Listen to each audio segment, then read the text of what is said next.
रतनपुर गांव में रहने वाली गुंजन एक अनाथ और बहुत ही गरीब लड़की थी। उसका इस दुनिया में कोई नहीं था। वो एक टूटी फूटी जर्जर झोपड़ी में रहा करती और दूसरों के खेतों में काम करके जैसे तैसे अपना गुजारा किया करती। धीरे धीरे मौसम में बदलाव होने लगता है और ठंडी हवाओं के चलने से सर्दियाँ बढ़ने लगती है। धीरे धीरे सर्दियाँ तो बढ़ती जा रही है। ऐसे में सर्दियों से बचने के लिए मुझे लकड़ी का इंतजाम करना होगा। तभी गुंजन अपने पास में रखी एक पतली सी फटी चादर को ओढ़कर सो जाती है। अगली सुबह वो गांव में लकड़ियों की तलाश में निकल जाती है, लेकिन मैदानी इलाके में होने के कारण रतनपुर गांव के आसपास कोई जंगल नहीं था, जिसके कारण गुंजन को लकड़ियां मिलने में बहुत परेशानी होती है। तभी उसकी नजर आसपास के पेड़ों पर जाती है और पेड़ों की टहनियों को तोड़ने के लिए वो पेड़ पर चढ़ने की भी कोशिश करती है। तभी वहाँ से पानी लेकर जा रही मालती उसे टोकती है। ए लड़की, ये क्या बच्चों की तरह उछल कूद कर रही है? काकी, मैं इस पेड़ की टहनियाँ तोड़ने की कोशिश कर रही हूँ।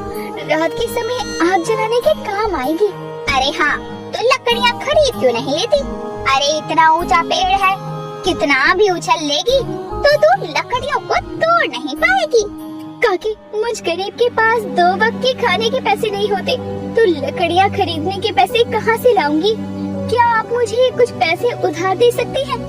अरे रे, तुझे तो जरा सलाह क्या दे दी? तू तो मुझसे ही पैसे मांगने बैठी। तू गरीब है तो मैं कोई सेठानी नहीं हूँ। मैं भी इस गांव की रहने वाली गरीब ही हूँ। मालती की बात सुनकर गुंजन फिर से उछलती है, लेकिन जमीन पर आते ही उसका पैर मुड़ता है और वो गिरने से बचने के लिए मालती का हाथ पकड़ती है, लेकिन अपने साथ साथ वो मालती को लेकर जमीन पर गिर पड़ती है, जिससे मालती का पानी का मटका भी गिरता है और दोनों गीली हो जाती हैं। जैसे तैसे दोनों खड़ी होती हैं। आए हाय, सत्यानाश हो तेरा! ठंड में मुझे गीला कर दिया, ऊपर से मेरे मटकों को तोड़कर भी नुकसान किया। मैंने जानबूझकर नहीं किया काकी, वो मैं गलती से गिरी और गीली हो गई और आपको भी गिरा दिया। अरे तो क्या मेरी गलती के कारण हुआ है? मेरी हिम्मत बारी गई थी जो मैं यहाँ रुक गई। चल हट, अनाथ कहीं की। मालती गुंजन को धक्का देते हुए वहाँ से चली जाती है। जमीन पर गिरने के कारण गुंजन के हाथ और पाँव में खरोंच आ जाती है। बेचारी आंखों में आंसू लिए खेत में काम करने चली जाती है और वहाँ काम करने लगती है। रात के समय वो थकी हारी ठिठुरती हुई घर आती है और अपने हाथ पैर की चोट पर हल्दी का लेप लगाती है। रात होने के कारण ठंड बहुत बढ़ जाती है। आज मुझे कहीं से भी लकड़ियाँ नहीं मिली। अगर मिल जाती तो आग जलाकर ठंड से राहत तो मिलती। पता नहीं कब तक इस ठंड में मुझे ऐसे ही ठिठुरना पड़ेगा। बढ़ती रात के साथ ठंडी हवाएं तेज हो रही थी, जिसके कारण गुंजन कांपने लगती है। कुछ देर में उसके दरवाजे पर दस्तक होती है। अरे इस समय दरवाजे पर कौन आ सकता है? लगता है जाकर देखना ही पड़ेगा। गुंजन जाकर दरवाजा खोलती है। वो देखती है कि एक बुढ़िया ठंड में ठिठुरती हुई उसके दरवाजे पर खड़ी होती है। अम्मा, आप कौन हो और इतनी रात गए बिना कंबल चादर के ठंड में घूम क्यों रही हो? बेटी, मैं दूसरे गांव जा रही थी, लेकिन अंधेरे के कारण रास्ता भटक गई हूँ और ठंड भी बहुत लग रही है। मेरी मदद कर दो बेटी। आज रात के लिए मुझे अपने घर ठहरने की जगह दे दो। सुबह होते ही चली जाऊंगी। ठंड से बिना कंबल चादर के कांपती हुई बुढ़िया को देखकर गुंजन को उस पर दया आ जाती है और वो अपनी मन ही मन कहती है, पता नहीं कैसे होंगे इनके घर वाले जो इन्हें इतनी सर्द रात में अकेले बाहर जाने दिया। मुझे इनकी मदद करनी चाहिए। ठीक है अम्मा, तुम आज रात मेरे घर पर रुक सकती हो। बहुत बहुत धन्यवाद बेटी, भगवान तुम्हारा भला करे। गुंजन उस बुढ़िया को घर के अंदर लेकर आती है। वो बुढ़िया इसके बाद गुंजन का पतला सा चादर जैसा कंबल ओढ़कर सो जाती है। कुछ ही देर में गुंजन को भी नींद आ जाती है। सुबह पक्षियों के चहचहाने से गुंजन की नींद खुलती है, तो गुंजन उस बुढ़िया को उठाने के लिए उस कंबल को हटाती है और हैरान रह जाती है, क्योंकि वहाँ कंबल तो था लेकिन बुढ़िया नहीं थी। अरे वो अम्मा कहाँ गई और ऐसे अचानक वो कहाँ जा सकती है? कहीं वो चली तो नहीं गई? मैंने तो उन्हें खाने के लिए भी नहीं पूछा। उन्हें भूख भी तो लगी होगी ना? वैसे भूख तो मुझे भी लगी है। रात को भी मैंने कुछ नहीं खाया था। अगर मैं अनाथ नहीं होती तो मेरे उठते ही कोई मेरे लिए खाना लेकर आ जाता। गुंजन ने इतना कहा था कि तभी जिस कंबल को उसने हाथ में पकड़ा था, उस कंबल से एक हल्की सी चमक निकलती।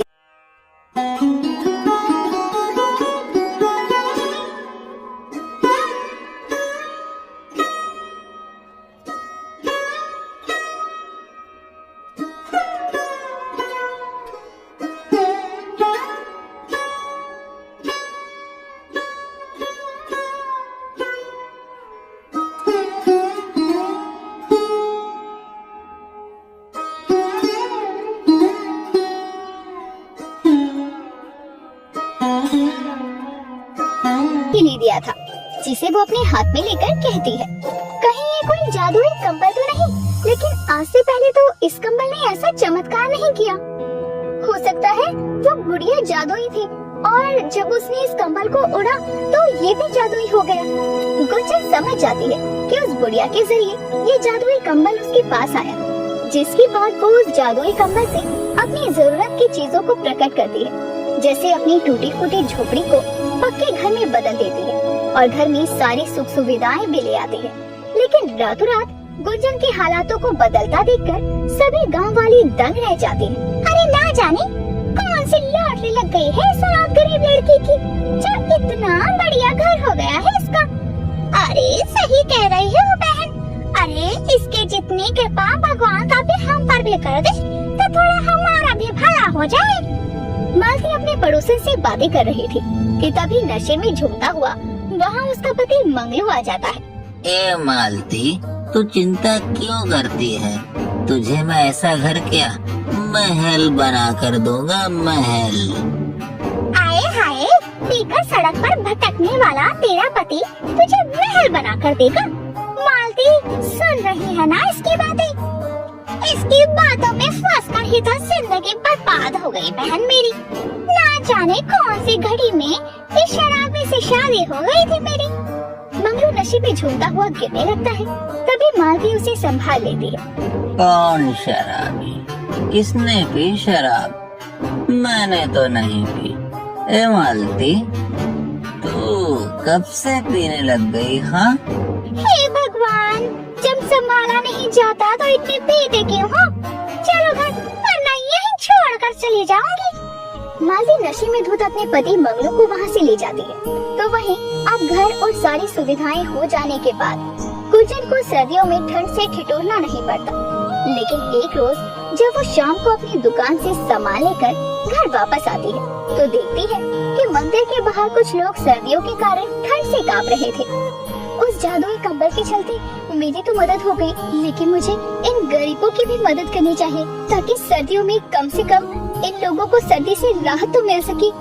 उन गरीब लोगों को ठंड में ठिठुरता देखकर गुंजन उन सबकी मदद करने के बारे में सोचती है और फिर अपने घर जाकर उस जादुई कंबल से बहुत सारे कंबल मांगती है, जिससे वो जादुई कंबल में चमक आती है और उसके इर्द गिर्द बहुत सारे कंबल आ जाते हैं, जिन्हें वो इकट्ठा करके अगले दिन सभी गाँव वालों में बांटती है और सभी लोग उसे दुआएं देते हैं। बेटी जीते रहो, भगवान तुम्हारा भला करे।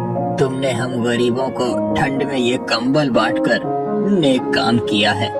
हाँ बेटी, इस कंबल के लिए तुम्हारा बहुत बहुत शुक्रिया। गुंजन सभी गाँव वालों में कंबल बांट देती है और घर आकर देखती है तो जादुई कंबल वहाँ नहीं था। वो जादुई कंबल को पूरे घर में देखती है, लेकिन वो उसे कहीं नहीं मिलता। वो जादुई कंबल कहाँ गया? कहीं वो उस अम्मा की तरह गायब तो नहीं हो गया? नहीं नहीं, ऐसा नहीं हो सकता। लगता है सारे कंबल इकट्ठा करने के चलते वो जादुई कंबल भी साधारण कंबल के साथ किसी गांव वाले के पास पहुंच गया। हाय दैया, अब क्या होगा? इधर गुंजन जादुई कंबल के न मिलने से परेशान थी, तो वहीं मालती अपने पियक्कर पति के रोज रोज के तमाशे से तंग आ चुकी थी। मैं ये रूखा सूखा नहीं खाऊंगा, नहीं खाऊंगा। अच्छा, ये रूखा सूखा नहीं खाओगे तो मत खाओ, क्योंकि भगवान छप्पर फाड़ कर तुम्हारे लिए पकवान नहीं भेजने वाले। मैं तुम्हारा पति हूँ, तुम मुझसे ऐसे बात नहीं कर सकती।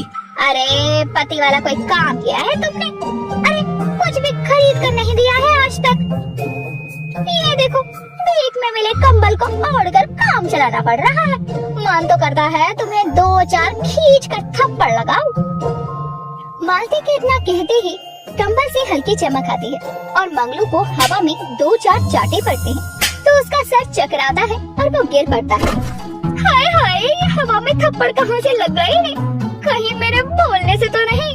नहीं नहीं, मेरी जुबान काली थोड़ी है। अरे कौन पागल है, जाकर खोलती हूँ दरवाजा, पता चले दरवाजा तोड़ दे। उसके इतना बोलते ही दरवाजा टूटकर गिर पड़ता है। ये देखकर तो मालती के होश उड़ जाते हैं। वो समझ नहीं पाती कि उसके बोलने पर कैसी चीजें सच हो रही हैं। हे भगवान, कहीं मेरी जुबान सच में तो काली नहीं हो गई। नहीं नहीं, मैं अभी कुछ नहीं कहूँगी। मालती के मुंह से निकली बातें जादुई कंबल के कारण सच हो रही थी, लेकिन वो अपनी जुबान को काला समझकर कुछ भी बोलने से बचती है। तो वहीं गुंजन उस जादुई कंबल को गांव के हर एक घर में ढूंढती है। एक रोज मालती उस कंबल को धोकर सुखा देती है और उसकी नजर अपनी पड़ोसन की सूख रही साड़ी पर जाती है। कितनी सुंदर साड़ी ली है कौनता ने। अगर मेरा पति पैक करना होता तो इससे अच्छी साड़ियाँ खरीद पाती। कितनी सुंदर साड़ियाँ हैं। इस बार तो मुंह से निकली अच्छी बात भी सच हो गई। यानी सच में कोई तो जादू हुआ है मेरी जुबान पर। मालती इसे अपनी जुबान का कमाल समझकर साड़ी को लेकर खुशी खुशी घर चली जाती है। तो ये सब कुछ वहाँ से गुजर रही गुंजन देख लेती है और वो जादुई कंबल की चमक को देखकर उसे पहचान जाती है और फिर उस कंबल को लेकर घर लौट आती है। अच्छा हुआ ये जादुई कंबल मुझे समय रहते मिल गया, किसी गलत हाथ में नहीं गया, वरना कोई भी इस जादुई कंबल का गलत फायदा उठा सकता था। मेरे ख्याल से इस कंबल को किसी जरूरतमंद के पास होना चाहिए। गुंजन को वो जादुई कंबल वापस मिल जाता है, जिसका इस्तेमाल वो लोगों की मदद के लिए किया करती। एक रात फिर से उसके दरवाजे पर दस्तक होती है। गुंजन दरवाजा खोलती है तो बाहर वही बुढ़िया खड़ी हुई थी। अम्मा, आप आइए ना, अंदर आइए। आप कहाँ गायब हो गई थी? मैं आपको शुक्रिया भी नहीं कह पाई। बेटी, क्या तुम आज रात मुझे अपने घर में ठहरने दोगी? हाँ हाँ अम्मा, क्यों नहीं। बेटी, तुम दिल की बहुत अच्छी हो। मैंने सुना है कि तुमने अपने साथ साथ गांव के लोगों की भी मदद की है। दुनिया में लोग बस अपना भला और फायदा सोचते हैं, लेकिन तुमने दूसरों के बारे में सोचा, इसीलिए तुम्हारे साथ कभी कुछ गलत नहीं हो सकता।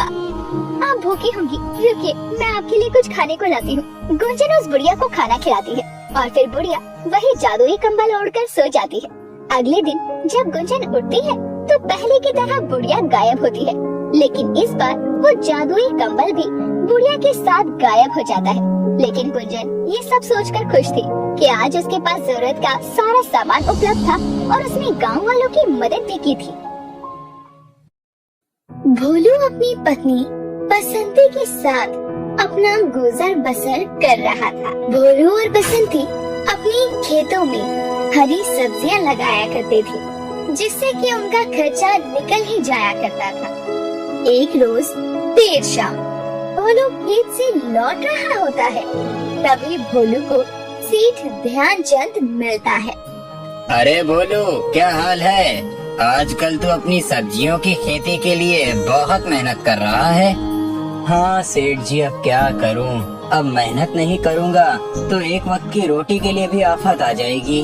आप तो जानते ही हैं। वो मैं तो ये कह रहा था कि इस महीने तूने खेती का पैसा नहीं दिया। देख भोलू, अगर ऐसा ही रहा ना तो मैं तुझे बता रहा हूँ, मैं तुझसे खेत लेकर धन्नो को दे दूंगा। वो भी मुझसे तेरे खेत की बात करने आई थी। कौन? वो जग्गू की बीवी? वो क्या करेगी खेत में? अपनी सुंदरता को धन्नो गिराएगी क्या खेत में? उसे आप बता देना, खेती सुंदरता नहीं मेहनत देखती है। अरे भोलू, तेरी बात ठीक है, लेकिन महीने के महीने खेत का पैसा दे दिया कर, तो मैं और किसी से खेत के बारे में बात ही नहीं करूँगा।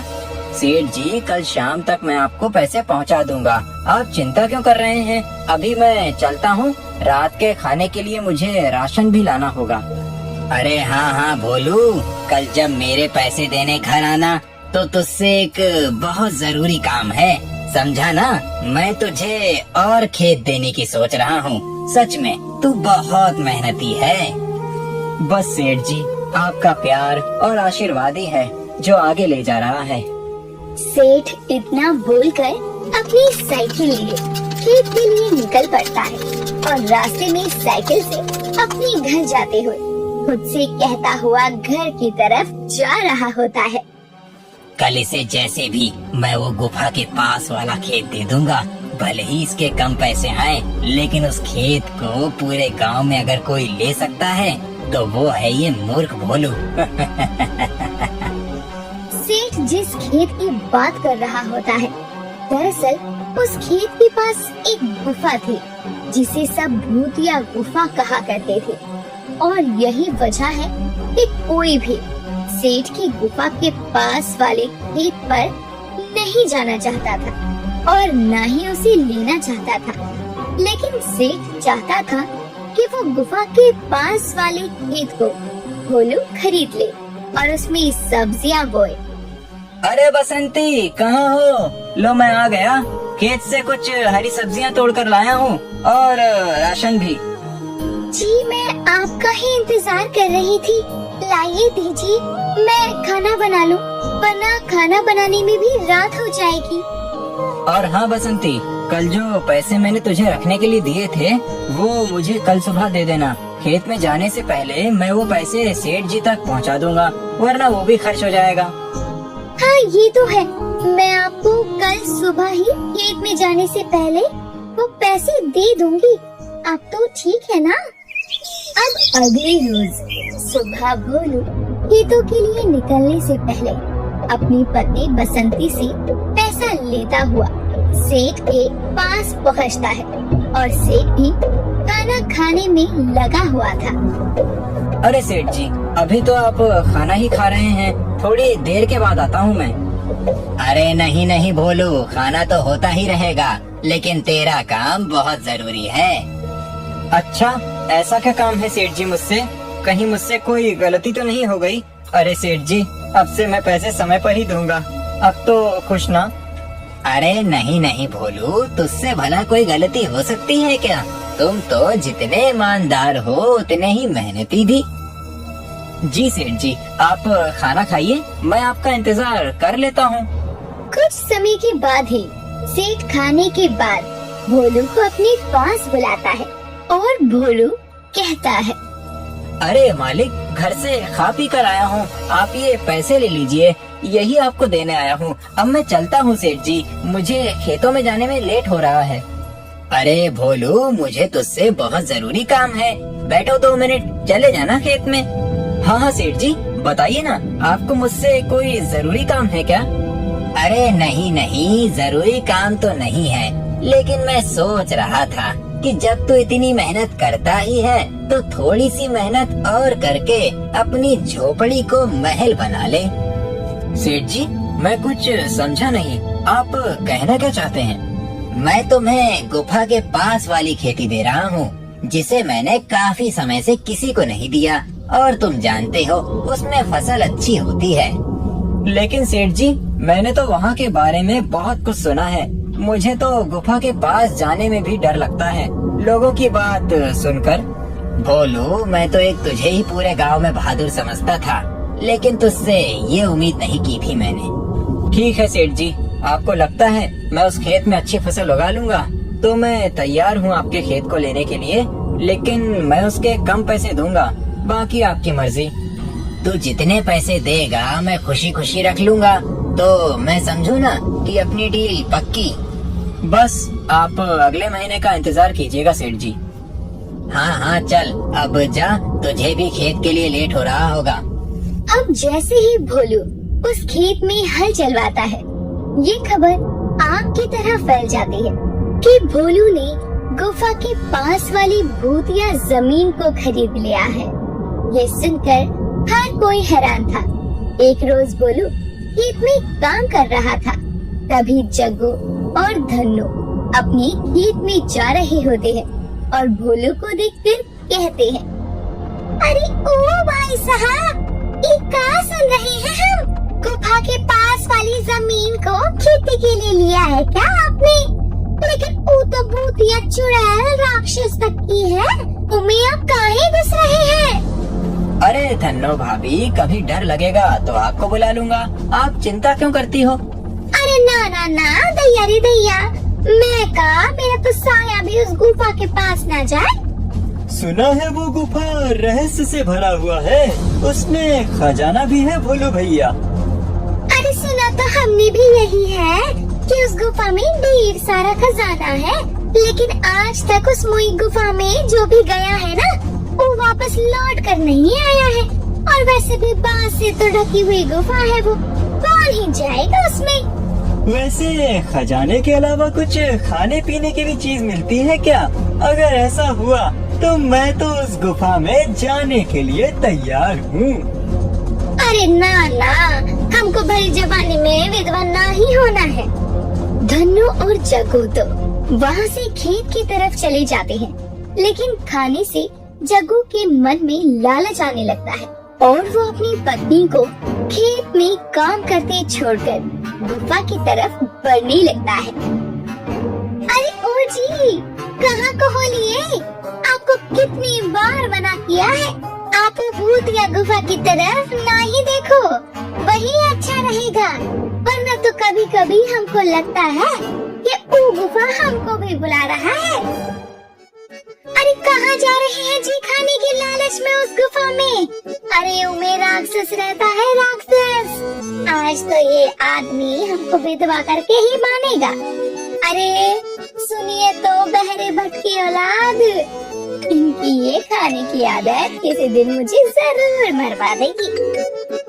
जग्गू धन्नो की एक भी बात नहीं सुनता और गुफा की तरफ बढ़ता चला जाता है और आखिरकार जग्गू गुफा में प्रवेश कर ही जाता है। अरे सत्यानाश हो इनका, अब तो मैं पक्का विधवा हो जाऊंगी। अरे भोलू भाई साहब, मेरे पति को बचाइए ना, उस मुई गुफा में चले गए। क्या सच में जग्गू उस गुफा में गया है? रुको, मैं उसे अभी लेकर आता हूँ। अब जैसे ही भोलू उस गुफा में जाता है, वो देखता है चारों तरफ सोने चांदी हीरे भरे हुए थे, लेकिन उन पर सांप बैठा हुआ था और जग्गू तो एक आईने में बैठा तरह तरह के पकवान खा रहा था। अरे जग्गू, तुम उस शीशे में कैसे गए? मुझे तुम आसपास दिख क्यों नहीं रहे हो? अरे जग्गू, बाहर तो आओ, मुझे तो कुछ भी नहीं चाहिए। हे नाग देवता, मैं तो बस अपने दोस्त को लेने आया हूँ। भोलू ही बोलता है, तभी नाग खजाने से हट जाते हैं, लेकिन जग्गू अभी भी शीशे में ही कैद था। मुझे तो गुफा और इसका रहस्य बिल्कुल भी समझ नहीं आ रहा है। कहीं लालच की वजह से इंसान इसमें कैद तो नहीं हो जाते? और जग्गू को तो बस एक ही चीज का लालच है और वो है उसका खाना। भोलू कितनी भी कोशिश करता है, लेकिन वो अंदर नहीं जाता। कुछ समय बाद भोलू बाहर आ जाता है। अरे भाई साहब, कहाँ है जग्गू जी? तुम बाहर कहीं नहीं आए? कहीं आपके अंदर जाने से पहले उनको मोटा काला राक्षस निकल तो नहीं गया? वो लालच की वजह से एक शीशे में कैद हो चुका है। ये गुफा आपकी मनचाही चीजों को पूरा करती है, बदले में ये आपको एक शीशे में कैद कर लेती है। इन गांव वालों को कहीं तुमने तो नहीं बुलाया ना? अरे हमने गांव वालों को मदद के लिए बुलाया है, ताकि वो जग्गू को इस गुफा से निकाल सके। अब गांव वालों को भोलू सारी बात बताता है। तभी धन्नो के मन में अपने मेकअप के लिए लालच आने लगता है।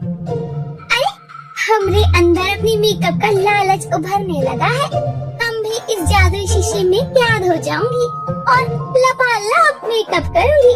वो कहावत है ना कि अपने पति को बचाने के लिए एक पत्नी और यम महाराज भगवान से भी लड़ जाता है। आज मैं वो करके दिखाऊंगी। अरे बहुत सारे खजाना लेकर बाहर आऊंगी, उसके बाद मेरे पास भी कोनो चीज की कमी नहीं रहेगी। चल धन्नो, हो जा शुरू।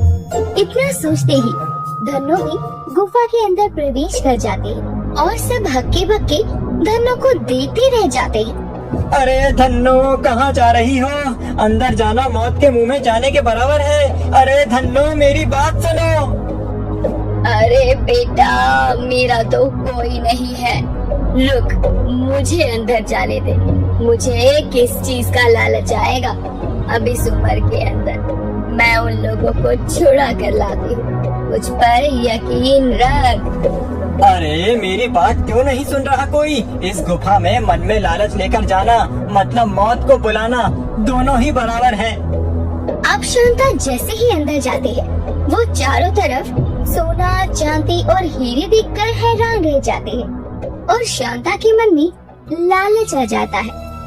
अरे बाप रे, इतना सारा सोना, चांदी, हीरा, मुझे तो विश्वास ही नहीं हो रहा। इस छोटी सी गुफा में कितना कुछ है। बाहर तो ये बांस से ढकी हुई एक खंडर की तरह लगती थी, लेकिन अंदर से तो क्या ही कहने। अब शांता की नजर पास रखे आईने पर जाती है, जिसमें जग्गू खाना खा रहा था और धन्नो मेकअप करती हुई नजर आ रही थी।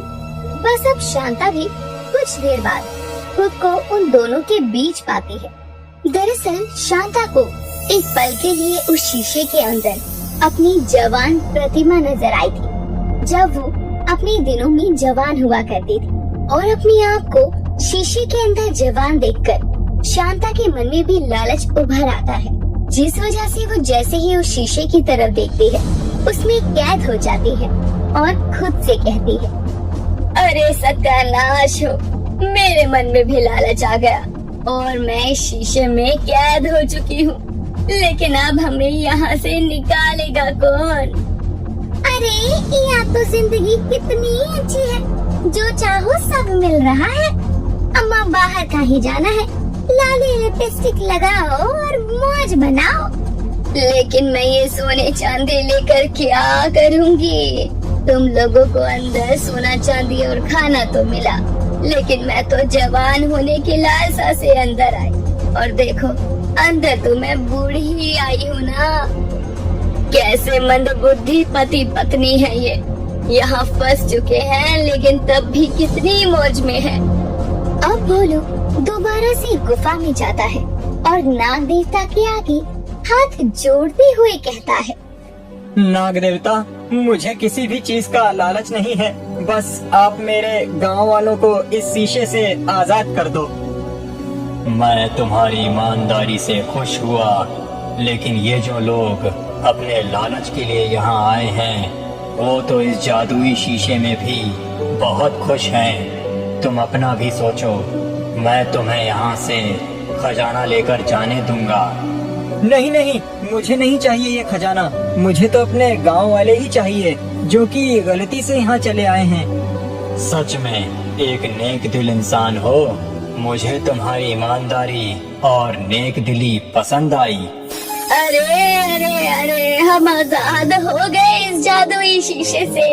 चलो चलो जल्दी से बाहर निकलते हैं, इससे पहले कि कोई और अनहोनी हो जाए। जल्दी निकलो यहाँ से, लगता है गुफा का दरवाजा बंद होने वाला है। अरे जल्दी चलिए, ये सब आपकी वजह से ही हुआ है। का है ना, आप यहाँ न आते और न मैं यहाँ आपको बचाने आती। अच्छा भला खेत में काम कर रही थी, ये बात अलग है कि हमें थोड़ी ब्यूटी बन गई यहाँ का मेकअप लगाने से। अरे मैं तो कहती हूँ भोलू, इन दोनों पति पत्नी को यहीं छोड़ जाते हैं। ये वैसे भी गांव में किसी काम के नहीं हैं। हम पर कलंक है कलंक, जब देखो पटर पटर करते रहते हैं एक दूसरे के साथ और गांव वालों को भी मुसीबत में डालते हैं। इनको काहे अपने साथ लेकर जाना है? अरे सुनो जी, जल्दी से बाहर निकलो, वरना ये अम्मा तो हमको पूरा प्लान बनवा के बैठी लगती है। अब तो हम दोनों को सच में फंसवा देंगे गुफा के अंदर। चलो चलो जल्दी। अब जैसे ही सब निकलते हैं, वैसे ही गुफा का द्वार अपने आप बंद हो जाता है। जमीन से नई बांस अपने आप निकल कर आती है और गुफा को ढक देती है। सब भोलू की तरफ देख रहे थे, क्योंकि उसकी वजह से ही सालों से चल रही उस गुफा के राज का पर्दाफाश सबके सामने हुआ, जिसके बाद धीरे धीरे जमीन में कंपन होती है और वो गुफा जमीन के अंदर समा जाती है और उसके बाद वो बांस की रहस्यमयी गुफा कभी किसी को नजर नहीं आती और हमेशा के लिए हो जाती है। दोस्तों, वो गुफा हर किसी को अपने अंदर के लालच के बारे में बताती थी। अगर आप उस गुफा में जाते तो आपके मन में किस चीज का लालच आता? आप हमें कमेंट करके जरूर बताएं और ऐसे ही इंटरेस्टिंग कहानियों के लिए जुड़े रहिए हमारे चैनल के साथ।